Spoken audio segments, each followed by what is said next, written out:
Boa noite.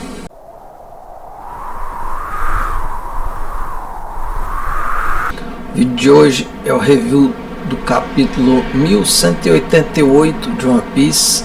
O capítulo começa com a parte que eu confesso, eu fiquei confuso com ela.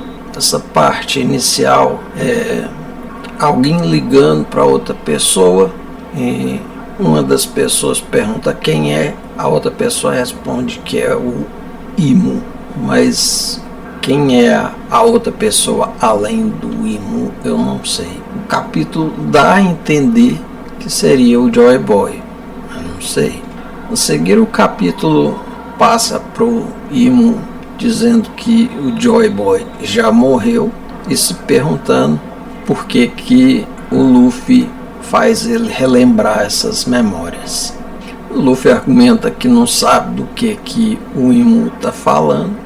O Imu reveste seu braço com as chamas negras e tenta acertar o Luffy, mas o Luffy estica a cabeça para evitar ser atingido.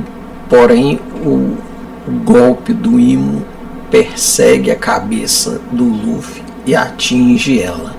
Isso, o Luffy cai no chão. Depois o Luffy volta para continuar lutando com o Imu. O Luffy tenta atacar o Imu, mas o Imu se defende e contra-ataca. Aí o Luffy diz que escapou por pouco desse contra-ataque do Imu e o Imu lança aquelas bolinhas pretas contra o Luffy. O Luffy diz que aquelas coisas são bombas e que elas estão perseguindo ele. Aí o Luffy, inteligente como sempre, usa um Gatling Gun para acertar os negócios que explodem.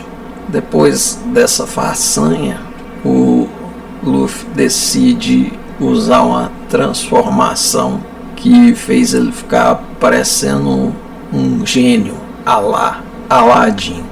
Eu me pergunto por que o Oda veio com essa, já que o Daifuku tem a fruta do gênio. Não vi sentido nessa transformação não, já que existe a fruta específica do gênio. Mas enfim, sigamos com o capítulo.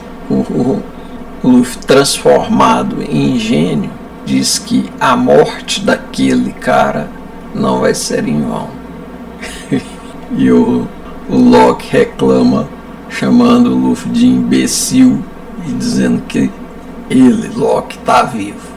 Depois o Imu vai atingir o Lock. O Lock manda o Ragnir sair da frente, mas o Jinbei entra em cena e usa um golpe chamado Karakusa Gawara Seiken. Estou precisando trocar meu óculos. De volta ao capítulo, o Jinbei diz ao Luffy que se o Luffy quiser que o Jinbei proteja o Lock, que é isso que o Jinbei vai fazer. Aí o Luffy comemora e pede ao Jinbei que proteja o seu parceiro. De novo o Lock reclama, perguntando quem é que é seu parceiro, seu rato nanico.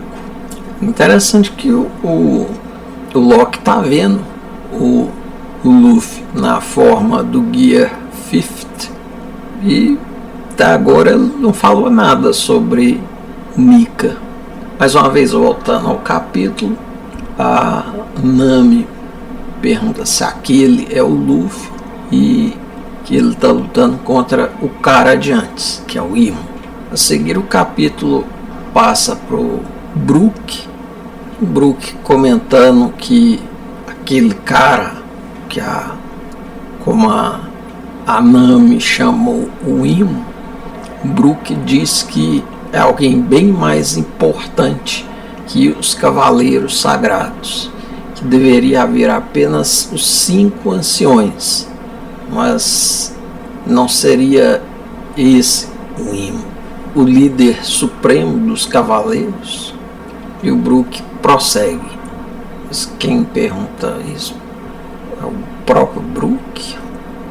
Ah, não, é o Sop que pergunta se não seria o líder supremo dos cavaleiros. Aí o Brook responde: quando se trata do governo mundial, não existe organização mais envolta em mistérios.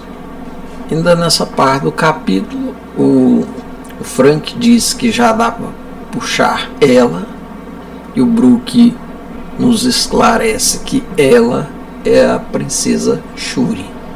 Aí imagino que seja o Brook que fala que a Nico Robin e o Luffy já foram congelados, e deve ser o Frank que pergunta: eles já foram congelados antes? Já. Eles foram congelados no arco de Long Ring, no arco do Fox. Foram congelados pelo Aokiji. De novo, voltando ao capítulo, o Imo pergunta se aquele gelo não fora destruído e fala: um homem com afro chamando o Gunko de princesa Shuri. Não pode ser. Mas é.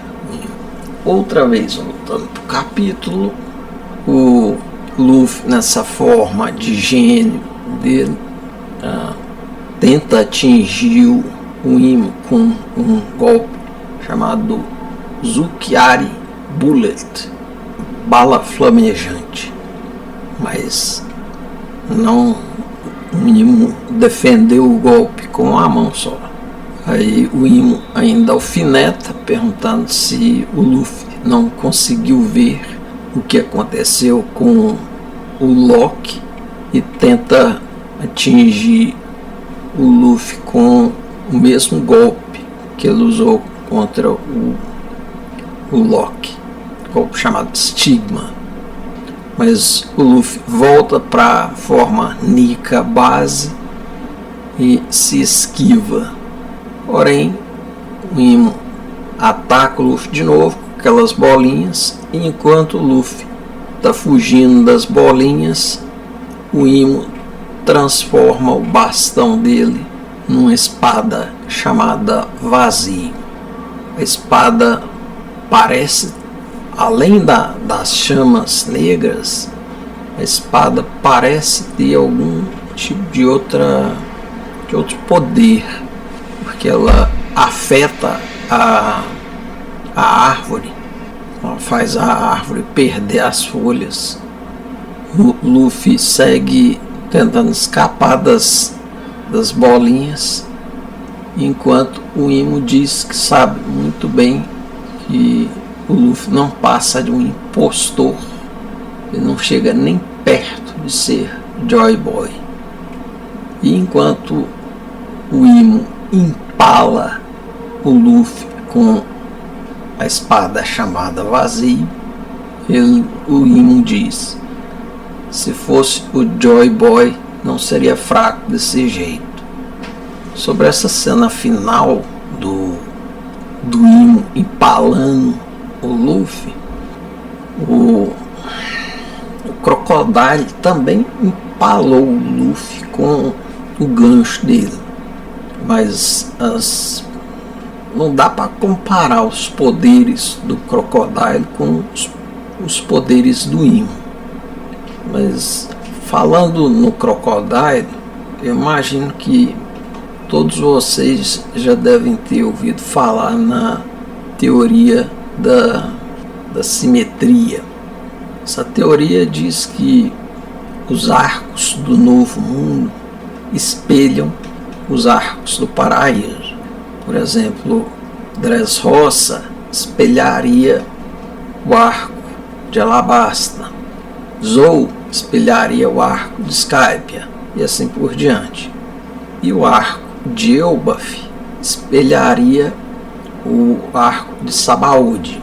Lá no arco de Sabaody, os Mugiwaras encontraram um obstáculo que eles não conseguiam superar naquele ponto da história, que eram os pacifistas e o almirante Kizaru. Talvez o Imo seja esse obstáculo insuperável que eles vão encontrar em Elbaf. Você ficou até aqui, eu agradeço. Nos vemos em outro vídeo.